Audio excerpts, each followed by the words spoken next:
আসসালামু আলাইকুম ভাই। ওয়ালাইকুম আসসালাম। কেমন আছেন? ভাই আছি আলহামদুলিল্লাহ। আপনার ভাই ভালো আছেন? আছি মোটামুটি, আল্লাহ পাক রাখছে আর কি। আচ্ছা ভাই, এখন দীর্ঘ অনেক দিন যাবত শুনতেছি দেখতেছি আপনার বাদেমা রবিশন কুমারের সাথে অনেকদিন কাজ করতেছেন। ভাই সেই লোক সম্বন্ধে আসলে কেমন ছিল, সে হঠাৎ করে চলে গেল দুনিয়া ছেড়ে। ভাই এই সম্বন্ধে যদি একটু বলতেন আমাদের এবং কি আমার দর্শকদের। না আসলে তা তো অবশ্যই বলবো, কারণ আসছেন এত দূর থেকে কষ্ট করে।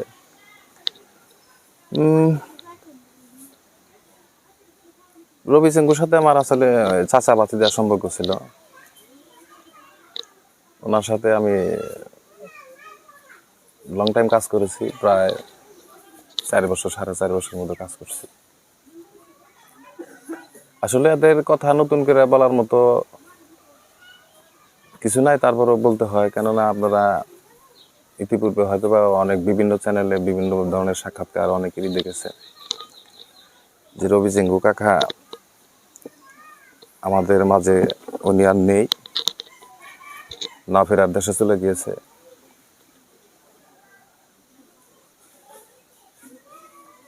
আসলে রবি সিংহু কাকার মৃত্যুটা আমাদের সবাইকে অবাক করে দিয়েছে। আমরা যখন শুনলাম, কারণ যেহেতু আমার বাড়ি ওনার বাড়ির থেকে প্রায় 5-7 কিলো ডিফারেন্স বাড়ি, যখন উনি অসুস্থ ছিল তখন তারে আসলে ওই রকম সময় আমি দিতে পারি নাই, ব্যস্ত ছিলাম। তো যেদিন শুনলাম যে মারা গেছে, তখন শোনার পরে আসলে অনেক খারাপ লাগছে, অনেক দুঃখ লাগছে। কারণ যেহেতু অনেকদিন আমরা একাত্র চলাচল করছি, কাজ করছি, স্টেজ প্রোগ্রাম, বিভিন্ন শুটিং, এটা আপনারাও জানেন। জি তো রবি কাকা আসলে মানুষ হিসাবে, ব্যক্তি হিসাবে অত্যন্ত ভালো মনের একটা মানুষ ছিলেন তিনি। সবার সাথেই আচরণ অনেক ভালো ছিল তার। কারণ তার সাথে আমি বাংলাদেশে বিভিন্ন জায়গায় অনুষ্ঠান করেছি, অনুষ্ঠানে গিয়েছি। ওনার মানুষের সাথে চলাচল করার ভারসাম্যটাই ছিল আলাদা। জি ভাই।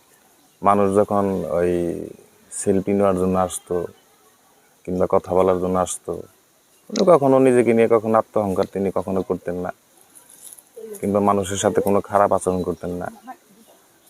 ধরতে গেলে জি ভাই। ওয়ান পিস, এবং তার চলাফেরাটাই আমার মনে হয় যে ওয়ান পিস হিসাবেই ছিল। তো যাই হোক, আসলে সৃষ্টিকর্তার উপরে তো আমাদের কারোরই হাত নাই। উনি যা করে সেটাই মানে মানুষের ভালোর জন্যই করে। তো একে একে আমরা অনেকেই মিডিয়া জগৎ থেকে আসলে আমাদের সিনিয়র ব্যক্তিবর্গ ছাড়া যারা ছিল, আমরা যাদের হাত ধরে মিডিয়া জগতে আসছি কিংবা আজকে যে অবস্থানে আছি, সারা পৃথিবীর মানুষ আমাদেরকে চিনে, জানে। ইউটিউব, ফেসবুকে আমাদের হাজার হাজার কন্টেন্ট। তো এরই মাঝ থেকে আমরা অনেকেই হারিয়ে ফেলেছি। আসলে এদেরকে হারিয়ে আমাদের মন মানসিকতাটা অনেকটাই আহত। তো তারপরেও সারা ওয়ার্ল্ডের মানুষের কাছে আমি বলবো, আমরা শিল্পী হিসাবে আপনাদের সাথে আছি এবং থাকবো, এবং আপনাদের মাঝ থেকে যারা বিদায় নিয়ে গেছে, রবি কাকা, আসান কাকা, তারপর আমার বড়বাসালা গ্রামের আমাদের অনেক সিনিয়র, এবং আমরা যাদের হাত ধরে জগতে এসেছি, যাদের হাত ধরে কাজগুলো শিখেছি, আমাদের আয়ুব ভাই ছিল, তারপরে আমাদের কোরআন ভাই ছিল, আমাদের মজিবর ভাই ছিল, আবুল ভাই ছিল, আরো কেউ কেউ চলে গেছে যে তাদেরকে আমরা দেখিও নাই, কারণ তারা আমাদের অনেক সিনিয়র ছিল। তো আসলে এদেরকে হারিয়ে আমাদের টাঙ্গাইলের এই বাদাইমা মিডিয়াতে যারা আমরা কাজ করি, আমরা বাদাইমা মিডিয়াতে যারা যারা সম্পৃক্ত আছি, আমরা আসলে শুধু এদেরকেই হারাই নাই, আমরা আরো বড় ধরনের অনেক কিছু হারাই ফেলেছি। জি ভাই। এখন আর একটা কথা, এই যে এখন বর্তমান যে একটা গজব ছড়াইছে যে এই রবি শঙ্কু ভাই, সে নাকি আর একটা বিয়ে করেছে। হ্যাঁ, এবং কি সে একটা মেয়ে মানে আচ্ছা দাবি করতেছে সে আমার বাপ, এইটা সম্বন্ধে ভাই যদি কিছু বলতেন, হয়তো আমরা তো জানি অনেক দিন যাবত আপনি আছেন। হ্যাঁ, তো এটা সম্বন্ধে যদি একটু আমাকে বলতেন যে সে আরো কি দ্বিতীয় কোনো বিয়ে কোনো শাদী এমনি কোনো কিছু করছে কিনা। না, আসলে এই সাইডটা আমার ওইরকম জানা নাই, কারণ আমি ওনার সাথে যতদিন চলছি কিংবা চলি নাই, তারপরেও তো আমাদের সাথে মাঝে মাঝে দেখা সাক্ষাৎ কথাবার্তা হইতো।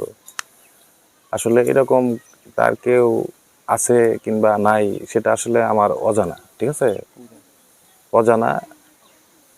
এটা ধরতে গেলে এই ধরনের কোনো মানে বিষয়গুলো আমার মাথায় নাই ধরলেই চলে, ঠিক আছে, কারণ এই বিষয়ে আমি তেমন অবগত না। সেটা আছে কি বা নাই সেটা আসলে আমি কনফার্মলি এটা বলতে পারবো না। জি ভাই, এটা তো এতদিনে আমরা তো চাই নাই তো, আমি এরকম হয়তো কোনো কিছু হইলে হয়তো আমরা জানতাম, কিন্তু এই ধরনের তো কোনো কিছু আজ পর্যন্ত শুনলাম না। হুম। আসলে তো মানুষ এখন যারা মানে এই মিডিয়ার প্রতি যাদের আকর্ষণ, মানে যারা মানে এই সেলিব্রিটি হওয়ার যাদের নেশা, দেখেন মানুষের কিন্তু মানুষের কাছে পরিচিত হওয়ার জন্য অনেকেই অনেক ধরনের অনেক কিছু করে থাকে, জি। ঠিক আছে। তে এখন এটা যে কোন বিষয়টা তো মানে সাকসেস হবে না জানলে কোনো অ্যান্সার দেওয়া যাবে না, সেটাই তো আমি তো কারণ কি বান পরিস্থিতি আমি বান কি বলবো, তে কাজে কাজেই মানে ওই না ওই ওই বিষয়টা নিয়ে আমি কিছু বলতে ওই চাচ্ছি না। বিষয়টা নিয়ে মানে অনেক ভিডিও আসতেছে, মানে একের পর এক ভিডিও আসতেই আছে। আসলে সবাই তো অবাক কিরে, এই ধরনের কোনো কিছু হইলে তো এলাকাবাসীরা জানতো, এবং তো সে তো এই ধরনের লোক ছিল না। না না, এগুলা যদি করতো তে তো অবশ্যই মানুষে জানতো। তা তো তার অবশ্যই। ফ্যামিলির লোক জানে না, কোনো গ্রামবাসীরা কেউ জানে না, হুট করে একজন এসে বলতেছে আমি তার মেয়ে। এখন এটা আসলে যে বলছে যে এই দাবিটা নিয়ে আসছে, আসলে এটা সততা কতটুক এবং এটা আসলে সত্যি কিনা না কোনো ধরনের কোনো মিথ্যা অভিযোগ কিংবা সত্য, এটা আসলে একমাত্র উনি ছাড়াই কেউ বলতে পারবো না। তো আমি এরকম শুনছি যে এরকম মেয়ে দাবি নিয়ে একটা মেয়ে আসে, তো সেটা আমি অ্যালাউ করি নাই। কেন অ্যালাউ করি নাই, যে হয়তোবা সে কোন কারণে আসছে, কি কারণে আসছে, কিভাবে আসছে, আমি কোনটা বলবো আবার কোনটা আমার ভুল হয়ে যাবে, বুঝলেন না। না সেটা ঠিক আছে, আমি তার ভিডিওগুলো তো দেখতেছি। আসলে সেও একজন কন্টেন্ট ক্রিয়েটর, কারণ তারও অনেক ফেসবুক পেজ আছে। সে অনেক আগে ভিডিও হট ভিডিওগুলো মানে বেশি বানাইতো আর কি। আমি জানি রবীন্দ্র ভাইয়ের দুইটা মেয়ে আছে, তারা অনেক পর্দাশীল, হুম হুম। মাদ্রাসা লেখাপড়া করতো।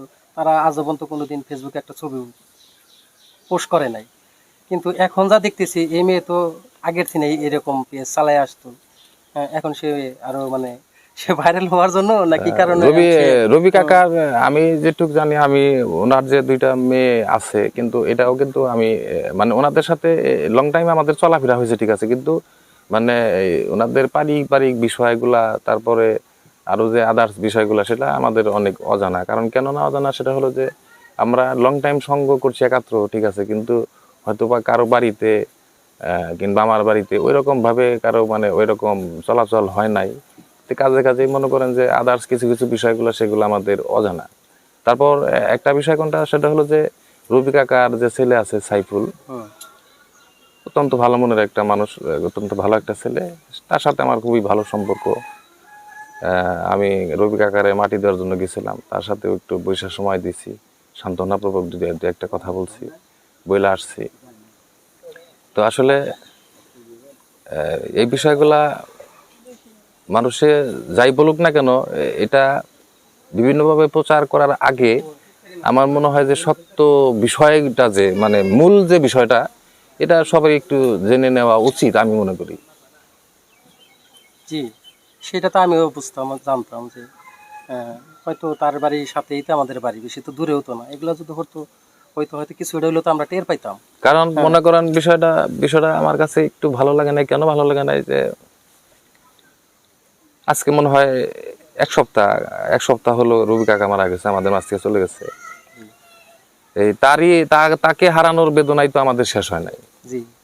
তাকে হারিয়ে যে আমরা বিরহ অনুভব করতেছি এবং একটা স্থান পরিপূর্ণ ছিল সেটা শূন্য স্থান হয়ে গেল, এটার অভাবই তো আমাদের পুরা হয় নাই। জি। জি। এখন এরই মধ্যে একজন আইসা যদি গেলে একটা কিছু বলে, একটা কিছু দাবি করে আসে, জি। তাহলে সেটা আপনারা আমার কি করার থাকে? সেটা তো ঠিক আছে। আছে না? এতদিন যা জানতাম, দুইটা মেয়ে একটা ছেলে, এটাই জানি, সবাই চিনি জানি, এটাই জানতাম। আমি শুনছি যে রবি কাকার দুইটা মেয়ে, কিন্তু দুইটা মেয়েকে আমি এখনো সামনে থেকে বাস্তবভাবে দেখি নাই। এই ওইখানে আগে যাও, কে দেন ব্যথা পেয়েছে, কাটেন। পারি না।